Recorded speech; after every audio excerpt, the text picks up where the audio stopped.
இரண்டாவது விஷயம், குடும்ப உறவுகளோட சேர்ந்து நடக்காம மட்டும் நம்மளால நிறைய பார்க்கலாம். சாட்சியோட கோபம், சொந்த லாத்தாவோட கோபம், நானாவோட கோபம், எத்தனையோ பேர் குடும்ப உறவுகளோட கோபத்தோட நம்மளால நிறைய பார்க்கலாம். தலைக்கு மேல் அமல் போடுவாங்க. உங்களோட நன்மைகள் போகணுமா, குடும்ப உறவுகளோட சேர்ந்து நடங்க.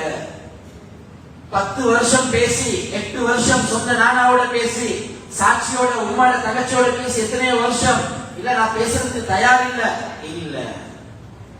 இப்ப இந்த மஜ்மால நியத்து வைங்க, என் தாயுடைய சகோதரி சாட்சியோட நான் பேசுவேன், என் நானாவோட நான் பேசாம இருக்கிறேன் பேசுவேன். உறவுகளை துண்டிச்சிட வேண்டாம்.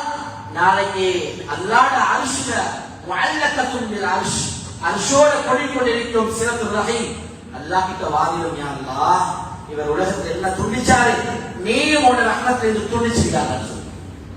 அதனால உறவினர்களோட சண்டை பிடிச்சு கொண்டு இன்னும் 4 நாள்ல வரக்கூடிய ரமலான எதிர்பார்த்து கொண்டிருக்க வேணாம். இப்பயே போங்க, தௌபா செய்யுங்க. இப்ப போங்க, மன்னிப்பு கேளுங்க. சில நேரத்தில் அவங்கள கவலை இருக்கு, பிரச்சனை இல்லை, சலாம முந்துங்க. அல்லாஹ் அவங்களோட அந்தஸ்து உயர்த்துவான், உங்களோட பாவங்களை மன்னிப்பான், உங்களோட அந்தஸ்து உயர்த்தி கொண்டே போகும். நீ அல்லாஹ்வுக்காக பண்ணினீங்க,